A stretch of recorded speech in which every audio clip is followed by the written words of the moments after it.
आप सभी को हमारे भारतीय क्लासेज पर स्वागत है। और आप सभी भारतीय क्लासेज पर हम लोग देख रहे हैं 12th क्लास के बिहार बोर्ड के जो आर्ट्स विषय हैं, उस आर्ट्स में आज हम लोग पढ़ेंगे भूगोल की जो है पहला ये जो है पाठ है आपका दूसरे चैप्टर का पहला पाठ है। और दूसरे चैप्टर में हम लोग पढ़ेंगे विश्व जनसंख्या में वितरण, घनत्व और वृद्धि। 12th क्लास के बिहार बोर्ड के हैं, ये किसी भी एनसीईआरटी का है, किसी भी बोर्ड के लिए भूगोल काम करेगा।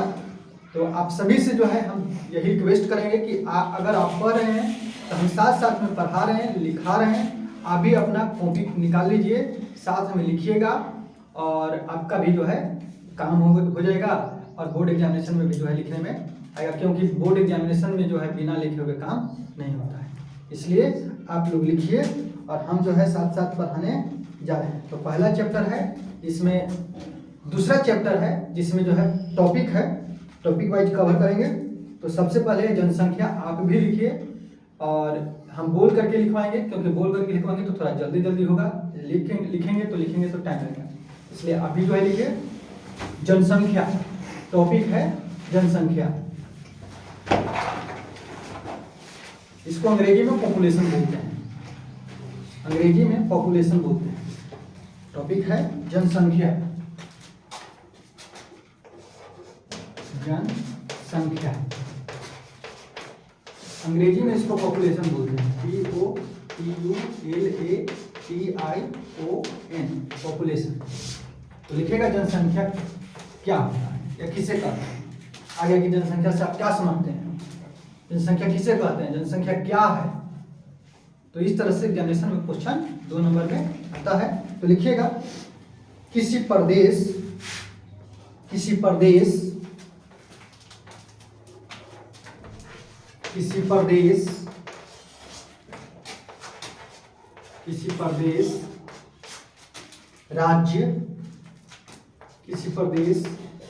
राज्य या राज्य स्थान में बसे हुए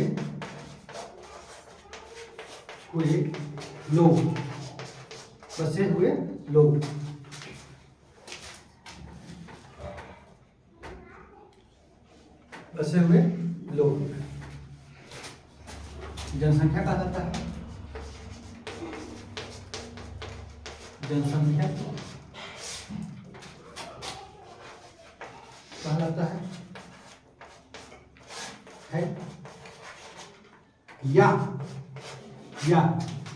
या लिखिएगा या किसी क्षेत्र में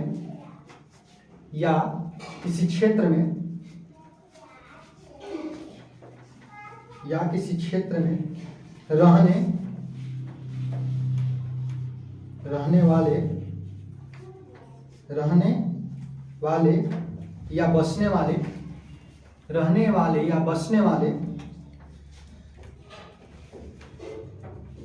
मनुष्यों की कुल संख्या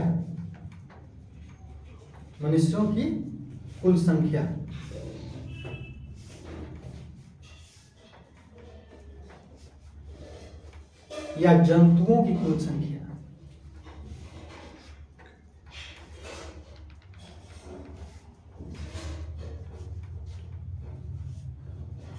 को जनसंख्या कहते हैं, को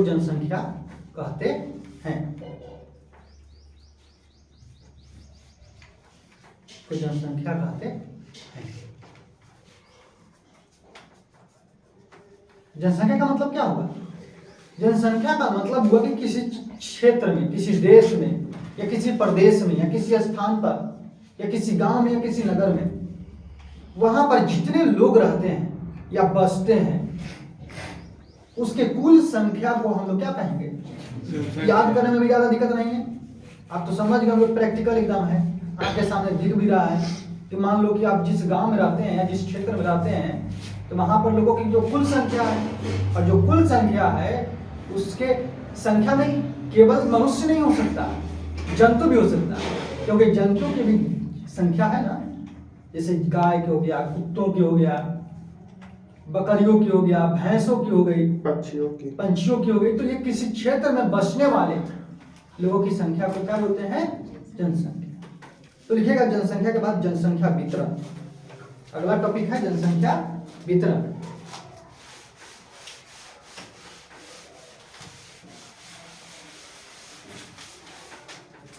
जनसंख्या वितरण, पॉपुलेशन डिस्ट्रीब्यूशन इसको अंग्रेजी बोलेंगे। दूसरा टॉपिक हो गया जनसंख्या वितरण। जनसंख्या वितरण आपके एनसीईआरटी के बुक में इसी तरह से दिया हुआ है, इसी तरह से जो है आपके बुक में है, उसी को जो है हम सिलेक्टिव पढ़ेंगे। और पढ़ना और लिखना बहुत जरूरी है, क्योंकि अगर आप लिखिएगा नहीं तो आपका एग्जामिनेशन जो पेपर है वह लिखित रूप में ही है। ऑब्जेक्टिव फॉर्मेट तो है लेकिन लिखित रूप में भी है ना। तो लिखिए जनसंख्या वितरण में कि लिखिए इसका अभिप्राय, इसका अभिप्राय, इसका अभिप्राय, इसका अभिप्राय, इसका अभिप्राय किसी विशेष क्षेत्र में, इसका अभिप्राय किसी विशेष क्षेत्र में,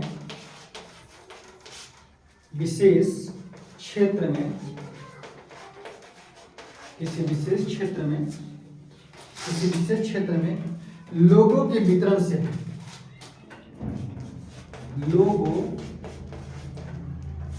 के वितरण से है, लोगों के वितरण से है, लोगों के वितरण से है। क्या कहेंगे? जनसंख्या वितरण का क्या है? जनसंख्या वितरण, हाँ कहेंगे, कहते हैं,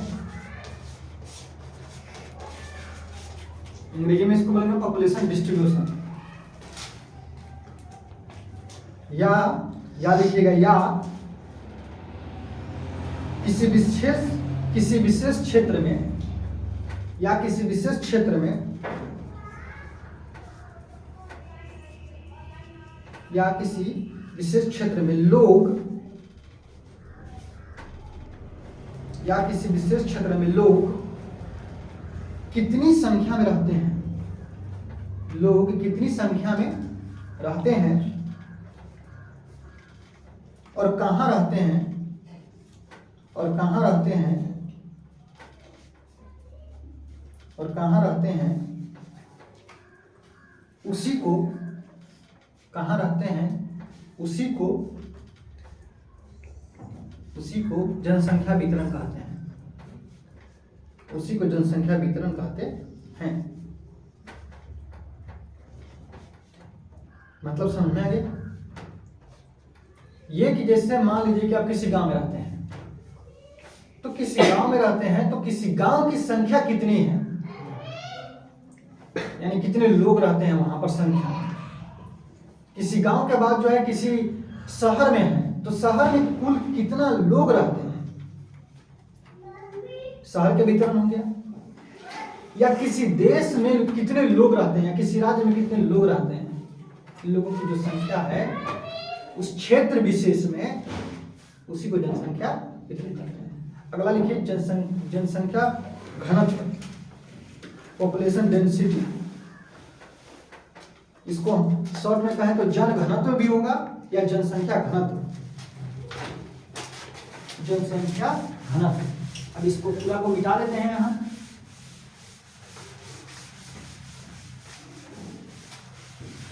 जनसंख्या घनत्व, जनसंख्या घनत्व,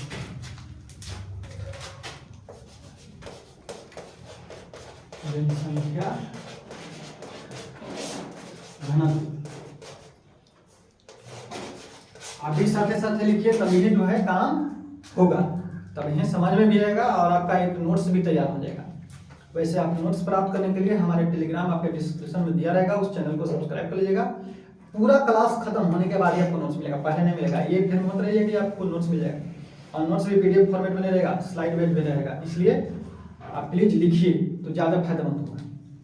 तो लिखिए जनघनत्व में प्रत्येक वर्ग किलोमीटर में, प्रत्येक वर्ग किलोमीटर में, प्रत्येक वर्ग किलोमीटर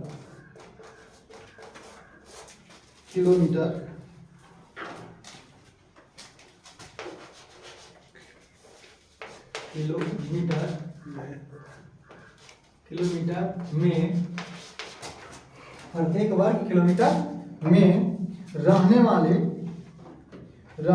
लोगों की संख्या को, प्रत्येक वर्ग किलोमीटर में रहने वाले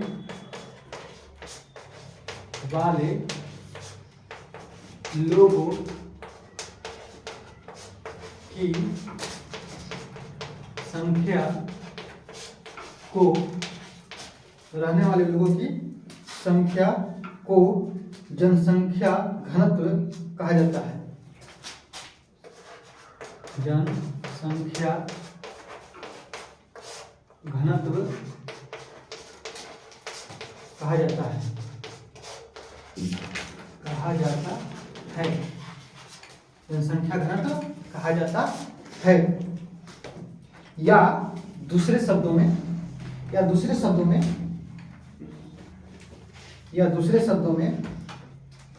किसी देश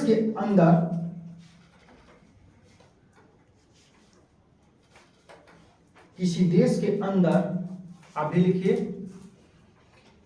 किसी देश के अंदर एक वर्ग किलोमीटर में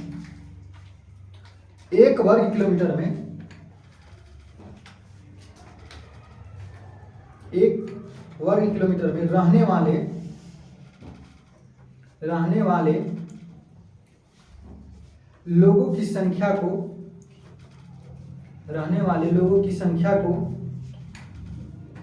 उस देश का जनसंख्या घनत्व कहा जाता है। रहने वाले लोगों की संख्या को उस देश का जनसंख्या घनत्व कहा जाता है।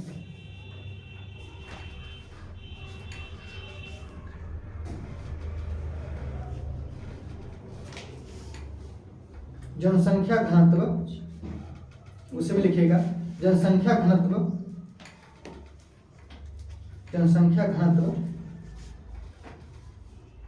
मापने के लिए, जनसंख्या घनत्व मापने के लिए कुल जनसंख्या को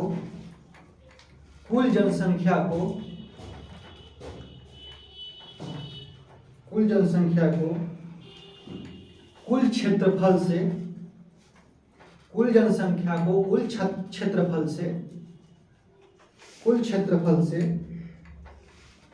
क्षेत्रफल से भाग दिया जाता है। समझ में आया? नहीं होगा। इसे देखिए, समझाते हैं। जैसे क्या करा कि प्रत्येक वर्ग किलोमीटर, तो प्रत्येक वर्ग किलोमीटर का मतलब ये होता है कि 1 किलोमीटर लंबाई और 1 किलोमीटर चौड़ाई, लंबाई और 1 किलोमीटर क्या हो गया? चौड़ाई। 1 किलोमीटर क्या हो गया? चौड़ाई। बात समझ में आई? इसे देखिए, तो ये हो गया चौड़ाई, ये हो गया लंबाई। तो 1 किलोमीटर जो है ज्यादा लग रहा है, लंबाई ज्यादा हो जा रहा है, चौड़ाई कम। ये देखिए 1 किलोमीटर लंबाई और 1 किलोमीटर चौड़ाई, 1 किलोमीटर इसकी लंबाई हो गया और 1 किलोमीटर चौड़ाई। तो इसी को जो है अब गुना 1 में से करेंगे तो क्षेत्रफल निकालते हैं ना, इसका वर्ग का क्षेत्रफल निकालते हैं ना, तो 1 का स्क्वायर कुछ हो जाएगा 1 किलोमीटर स्क्वायर, 1 किलोमीटर स्क्वायर, यानी कि 1 किलोमीटर स्क्वायर मतलब कि प्रत्येक वर्ग किलोमीटर, 1 किलोमीटर स्क्वायर वर्ग। अब 1 किलोमीटर स्क्वायर में मतलब इतना में जितना लोग रहते हैं, इतना में जितना लोग रहते हैं उसी को जनसंख्या घनत्व कहते हैं या जन घनत्व कहते हैं। क्या कहते हैं?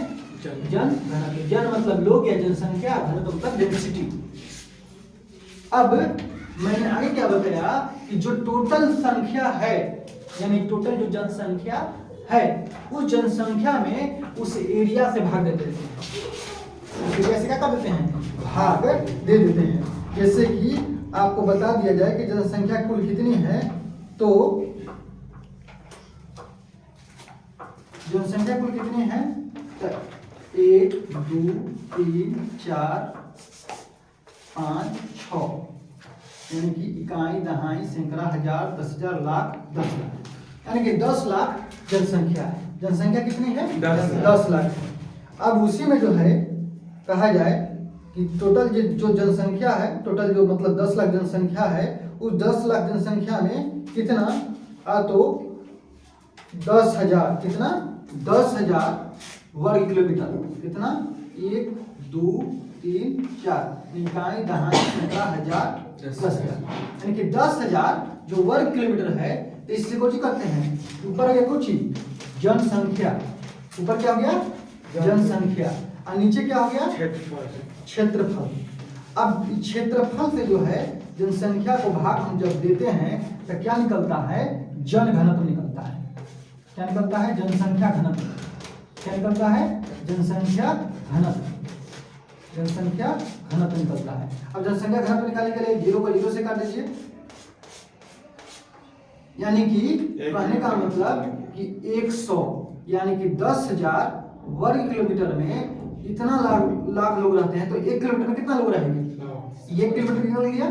1 किलोमीटर में कुल कितना लोग रहते हैं? तो 1 किलोमीटर स्क्वायर में 100 लोग रहते हैं। 1 किलोमीटर स्क्वायर में क्या रहते हैं? अगर आप चाहें तो इसको लिखना चाहें तो लिख सकते हैं, अन्यथा छोड़ सकते हैं। बस समझ में आई? नोट में लिख लीजिए, नोट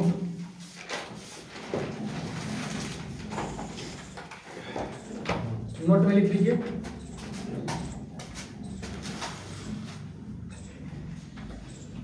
नोट में लिख लीजिए। अगर आप लिखना चाहें तो इसको लिख सकते हैं। हम नोट लिखवा रहे हैं, नोट लिख लीजिए आप लोग। नोट में लिखिए, ऐसे क्षेत्र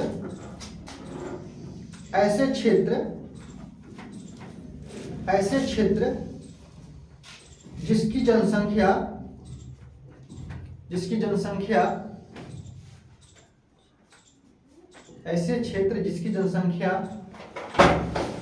200 व्यक्ति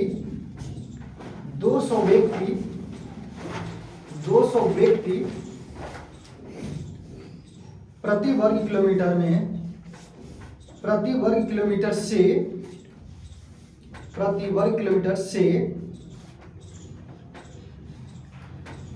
अधिक होती है। प्रति वर्ग किलोमीटर से अधिक होती है। प्रति वर्ग किलोमीटर से अधिक होती है।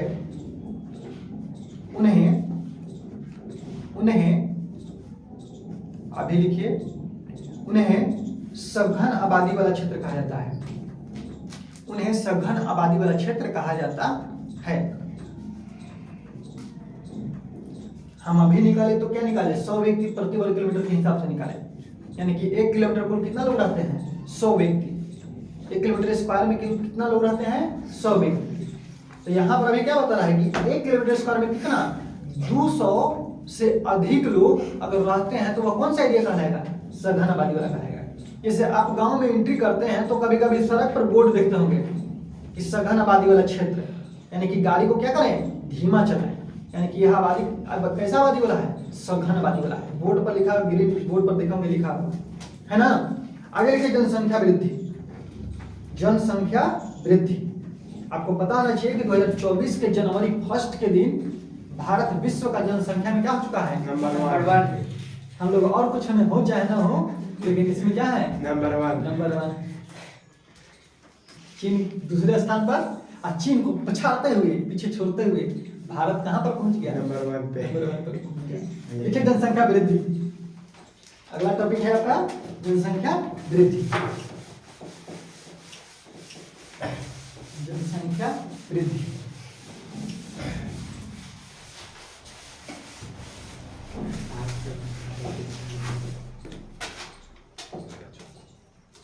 जनसंख्या वृद्धि के लिखिएगा किसी क्षेत्र में जनसंख्या वृद्धि, आप भी लिखिए, ना लिखिएगा तो कोई फायदा नहीं होगा पढ़ने का। जनसंख्या वृद्धि लिखिएगा कि किसी क्षेत्र में एक विशेष समय के दौरान, किसी क्षेत्र में एक विशेष समय के दौरान,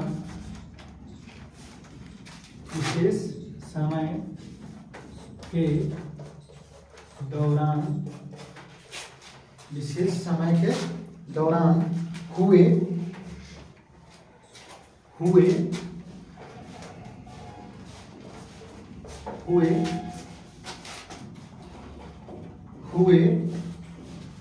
जनसंख्या परिवर्तन को, हुए जनसंख्या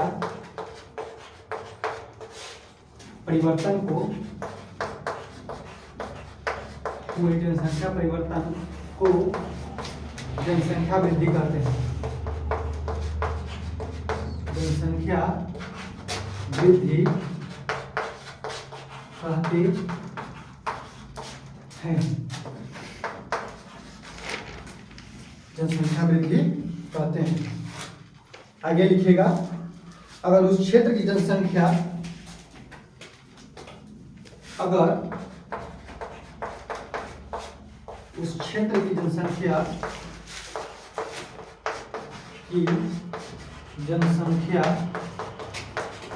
अगर उस क्षेत्र की जनसंख्या उस समय के दौरान बढ़ती है, उस समय के दौरान बढ़ती है, उस समय के दौरान बढ़ती है,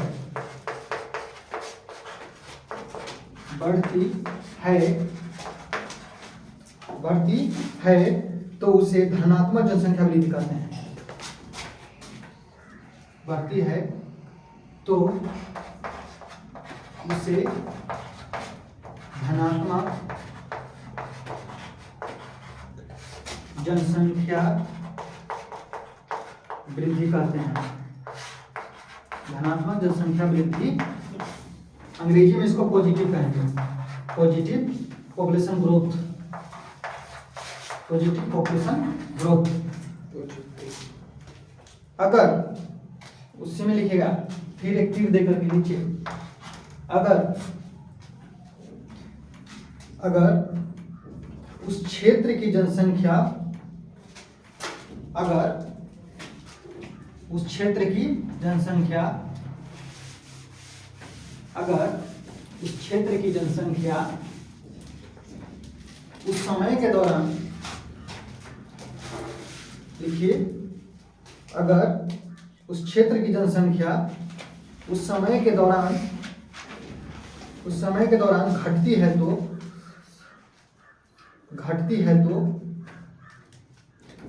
है तो उसे ऋणात्मक जनसंख्या वृद्धि कहते हैं। उसे ऋणात्मक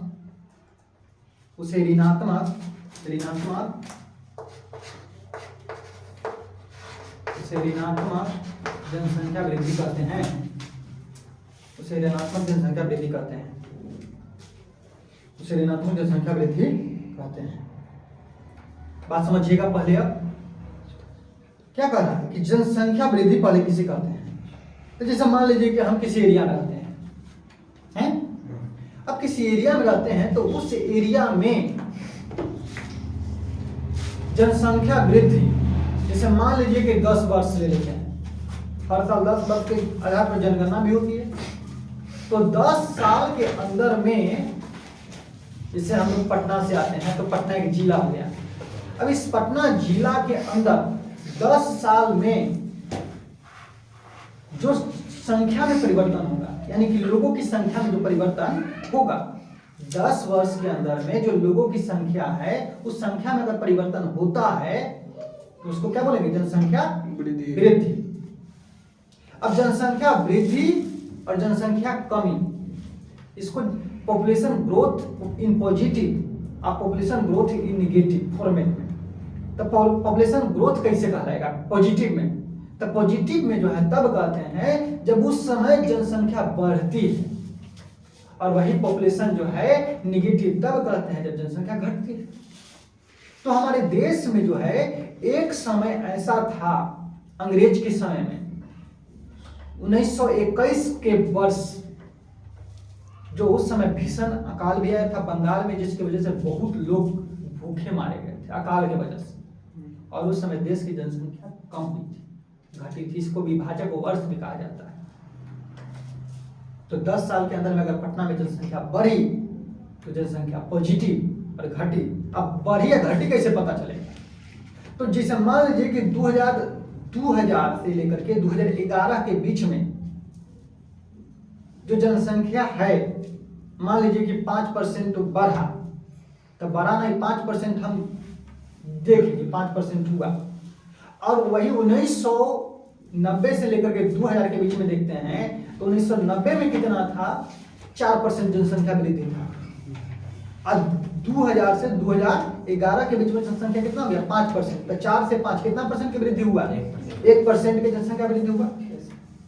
अगर वही जो है जनसंख्या कमी की अगर बात की जाए तो कैसे हम गणना करेंगे? तो वही देखेंगे कि जो 4% था 1990 से लेकर के 2000 के बीच में, और वही अगर हम देखते हैं कि 2000 से लेकर के 2011 के बीच में जनसंख्या जो है 3% हो गया, ये 2.5% हो गया, तो हम कहेंगे कि 1.5% या 1% की क्या हुआ है? कमी हुआ है। तो इसको बोलेंगे कि उस समय क्षेत्र में, उस समय में, उस काल में और उस क्षेत्र विशेष में जनसंख्या में क्या हुई थी? कमी हुई। तो जनसंख्या वृद्धि और जनसंख्या कमी, समझ में आ गया? अगला टॉपिक लिखिए भौगोलिक कारण। 1 मिनट। जनसंख्या वितरण को प्रभावित करने वाले कारक टॉपिक है,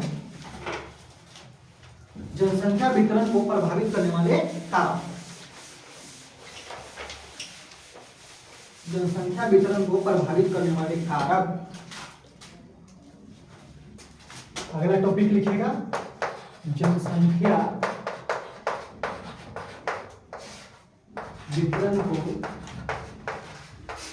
को आप भी लिखिए, आप लिखिएगा तो वही काम होगा। जनसंख्या वितरण को प्रभावित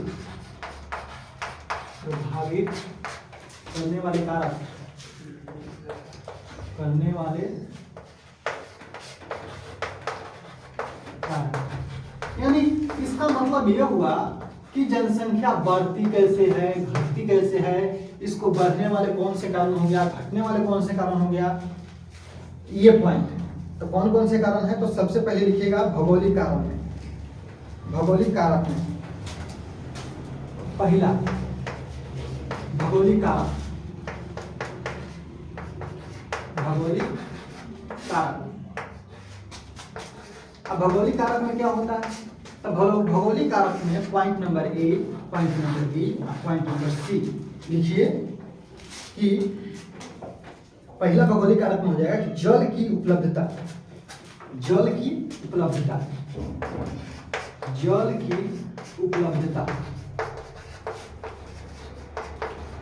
जल की उपलब्धता। दूसरा भू आकृति, भू आकृति, भू आकृति। और तीसरा मृदा, तीसरा मृदा। इसको सॉइल बोलेंगे, इसको लैंड बोलेंगे, इसको वाटर अवेलेबिलिटी बोलेंगे, जल की उपलब्धता।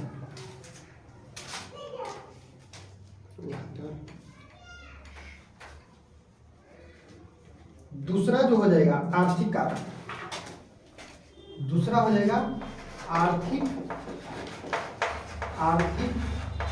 कारक, इकोनॉमिक फैक्टर।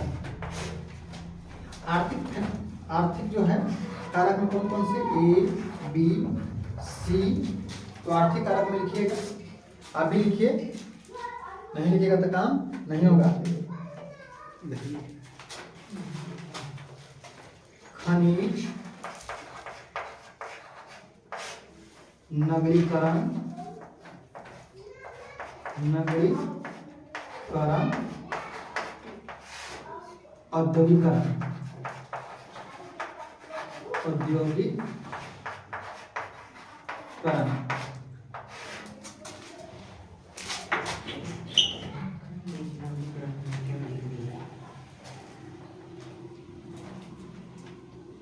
नगरीकरण और औद्योगिकरण। लिखिए, लिख लिए, समझ लीजिए, ये दोनों को पहले समझ लीजिए। ये क्या कह रहा है? जनसंख्या वितरण को प्रभावित करने वाले कारक, फैक्टर, अंग्रेजी में फैक्टर इसको बोलते हैं। तो फैक्टर में कौन कौन से हो जाएंगे? तो सबसे पहला कारक है ज्योग्राफिकल फैक्टर, इसको बोलेंगे अंग्रेजी में ज्योग्राफिकल फैक्टर। ज्योग्राफिकल फैक्टर में सबसे पहला है वाटर अवेलेबिलिटी, यानी कि जल की उपलब्धता। अब जल की उपलब्धता का मतलब आप देखिए, एक उदाहरण हम आपको सिंपल देते हैं, इतना सिंपल कि समझ में आ जाएगा फट से। आप जितने भी भारत के बड़े बड़े नगर देखिए, नगर मतलब सिटी, शहर, कहां पर बसा हुआ है? बैंकॉक रिवर, नदी के किनारे। पटना सिटी या पटना शहर गंगा नदी के किनारे। इलाहाबाद या जिसको आज प्रयागराज कहा जाता है, किस नदी के किनारे? गंगा यमुना सरस्वती नदी के किनारे। दिल्ली भारत का महानगर प्लस में देश की राजधानी, यमुना नदी, नदी के किनारे बसा हुआ है। हुगली नदी के किनारे कोलकाता बसा हुआ है। इस तरह से बहुत से ऐसे शहर हैं जिनका उदाहरण हमारे आसपास जो है आपको देखने के लिए मिलता है। मिल रहा है कि नहीं मिल रहा है? तो कहने का मतलब क्या है कि सारे जो हैं बड़े बड़े शहर, बड़े बड़े सिटीज कहां पर है? नदियों के किनारे। अगला है भू आकृति। अच्छा, आप देखिए, आपको देखने के लिए लगेगा कि ये पर्वत, पहाड़ या पठार का जो एरिया होता है, वहां पर आपको ज्यादातर लोग मिलेंगे रहने वाले? नहीं मिलेंगे। जहां पर समतल मैदान होता है, मैदानी एरिया, वहां पर जनसंख्या ज्यादा देखते हैं। मार्केट बहुत सारा रहता है, बाजार बहुत सारा लोग रहता है, लोगों का भीड़ भाड़ बहुत ज्यादा रहता है। भू आकृति भी महत्वपूर्ण भूमिका निभाती है। मृदा, अब मृदा देखिए, जहां आपको जीविका मिलेगी, भोजन आपको मिलेगा खाने के लिए, रहने के लिए, आप उसी जगह पे न रहिएगा।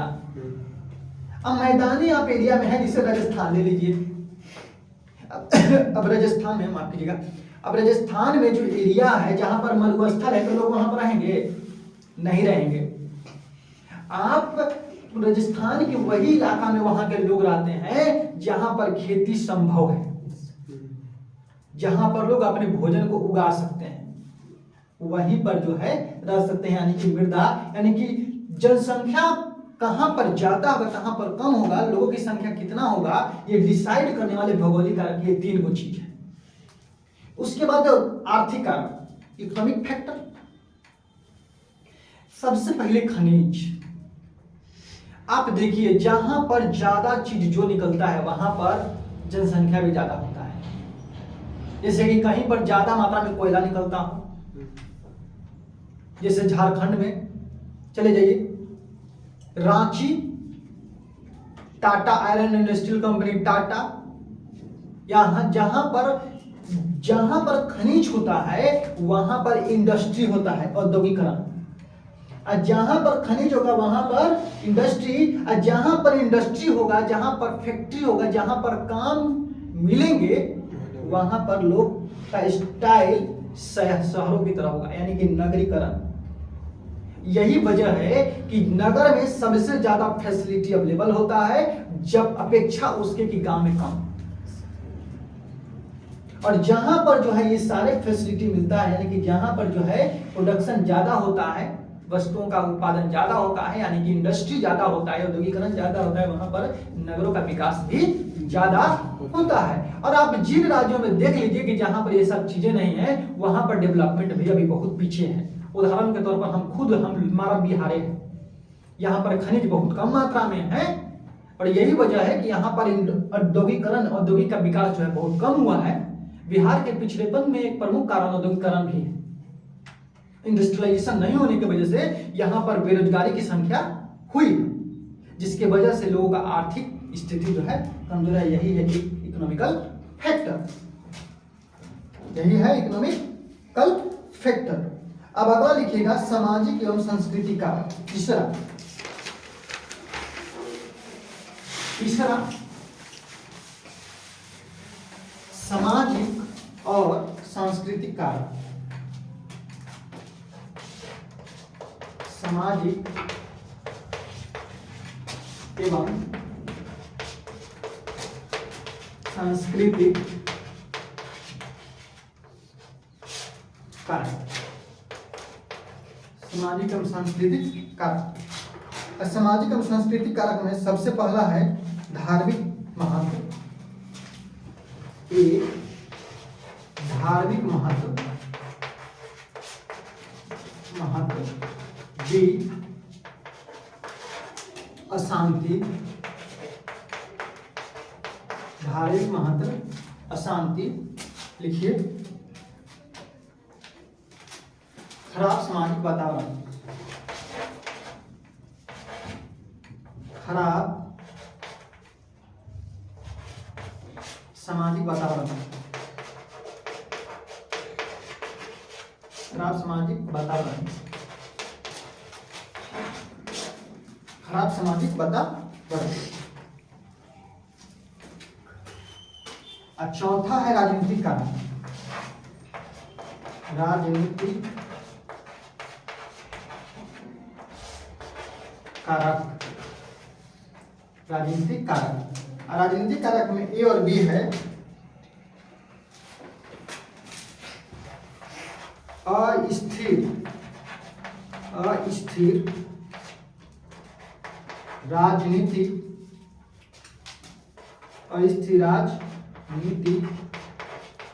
स्थिति। अस्थिर राजनीतिक स्थिति। और दूसरा खराब कानूनी व्यवस्था। खराब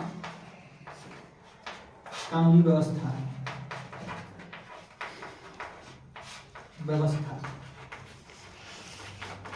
साथ साथ लिखिएगा, हम बोल भी रहे हैं, लिखवा भी रहे हैं, साथ साथ लिखिएगा, तो इससे आपका लिखने का कैपेबिलिटी भी बढ़ेगा, समझ में भी आएगा और अच्छा भी लगेगा।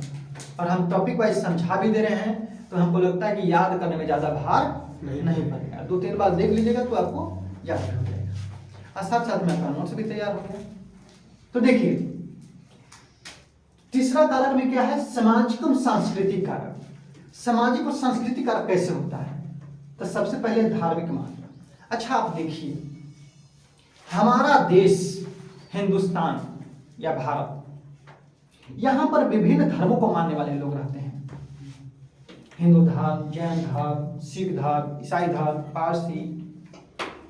लेकिन सबसे ज्यादा अगर देखा जाए तो हमारे देश में विश्व के सभी धर्म के लोग मानने वाले लोग रहते हैं। अगर हम बात करें सऊदी अरबिया में, तो वहां पर जनघनत्व ज्यादा है, एक विशेष धर्म के लोगों को मानने वाले को। अगर वही अमेरिका में देखें तो वहां पर भी ज्यादा जनसंख्या है। चीन को देखें तो चीन में बौद्ध धर्म मानने वाले बहुत ज्यादा संख्या में लोग रहते हैं। तो इस तरह से कहने का मतलब कि सामाजिक एवं सांस्कृतिक कारण में जो है जनसंख्या वितरण की महत्वपूर्ण भूमिका निभाता है। उसी में शांति। अब देख लीजिए, जहां पर धर्म को लेकर ये उपद्रव होता है, जैसे कि हमारा पड़ोसी देश बांग्लादेश, अरे वो तो हमारा पोता है कि नहीं? बांग्लादेश हम लोग का तो पोता है, लेकिन बदतमीजी करते रहता है।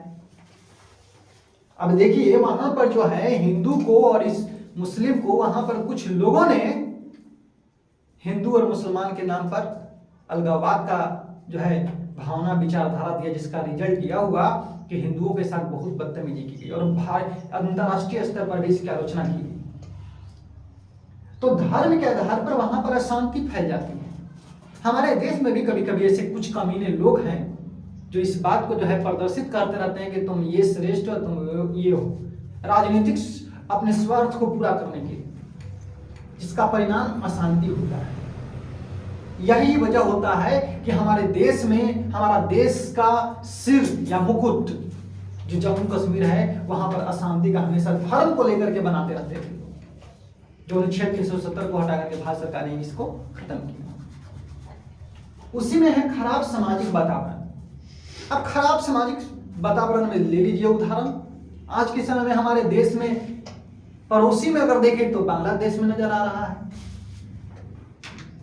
थोड़ा सा अंतर्राष्ट्रीय स्तर पर जाएं तो रूस और यूक्रेन का देख लीजिए खराब वातावरण।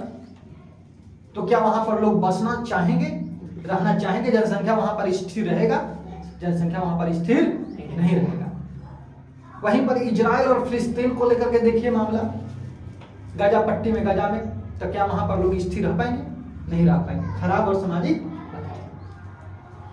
अगला चौथा कारक है राजनीतिक कारक, जो अभी मैंने सामाजिक कारक में कुछ बताया, जिसमें सबसे पहले अस्थिर राजनीतिक स्थिति। बांग्लादेश में क्या है? अस्थिर राजनीतिक स्थिति, जिसके परिणाम स्वरूप वहां पर खराब जो है जनसंख्या व्यवस्था बिगड़ गया है वहां पर हिंदू मुस्लिम को लेकर के। आखिर बताइए कि क्या हिंदुस्तान में मुसलमान नहीं है? हिंदुस्तान में कुरान मानने वाले लोग नहीं है?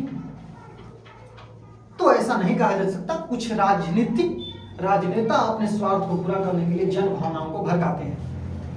अगर उसी में देखा जाए तो अगला है राजनीतिक कारक में खराब कानूनी व्यवस्था। जिस क्षेत्र में अगर खराब कानूनी व्यवस्था, वर्तमान में हमारा पड़ोसी ही है म्यांमार, वहां पर सैनिक शासन है वर्तमान में। वहीं पर चले जाइए, हमारा पड़ोसी है अफगानिस्तान, वहां पर खराब जो है कानूनी व्यवस्था है। पाकिस्तान में चले जाइए, हमारा बेटा बाबूजी हमारे हैं उसके, वहां पर देख लीजिए कानूनी व्यवस्था किस तरह का है। उसको अपने देश के आर्थिक सामाजिक स्थिति को सुदृढ़ करने के बजाय उसको खाली भारत में जो है उंगली करता रहता है, उंगली दिखाते रहता है। तो इस तरह से आप समझ सकते हैं कि जनसंख्या वितरण को प्रभावित करने वाले कौन कौन से प्रमुख कारक हैं। और आप सभी जो हम पढ़ाए हैं, एक बार जब लिख लिए हैं तो प्लीज आप सभी जो है एक बार कम से कम दिन में जो है सोते वक्त या बीच में कभी भी आप रिवीजन उसको कर लीजिएगा, तब वहीं आपको फायदा करेगा, नहीं तो फायदा नहीं करेगा। हाथ जोड़ करके आपको पढ़ना है, हाथ हम जोड़ रहे हैं, आप उसको जो है कीजिएगा और आप सभी भी कीजिएगा। आप लोगों को HW भी दिया जाएगा। HW में यही है कि आप लोग जो हम पढ़ाए हैं उसको आप लोग याद करके आइएगा। देखिएगा कि कभी भी हम पूछ देंगे कि जनसंख्या से आप क्या समझते हैं, जनसंख्या वितरण से आप क्या समझते हैं, जनघनत्व क्या होता है, जनसंख्या वितरण को प्रभावित करने वाले कारक कौन कौन से हैं। तो इस तरह से हम पट पूछ देंगे और सट आप बता देंगे। आपको तो क्वेश्चन हम दे दिए, HW में क्वेश्चन आपको दे दिए, ये सारा क्वेश्चन जो है लिख लीजिए, बना करके लेके आइएगा। तो आज के लिए बहुत बहुत धन्यवाद। मेरा पढ़ाने का स्टाइल अगर आपको अच्छा लगे तो प्लीज इस चैनल को सब्सक्राइब कर लीजिएगा, अपने मित्रों के भी शेयर कर दीजिएगा और प्लीज वीडियो को लाइक कर दीजिएगा। बहुत बहुत धन्यवाद।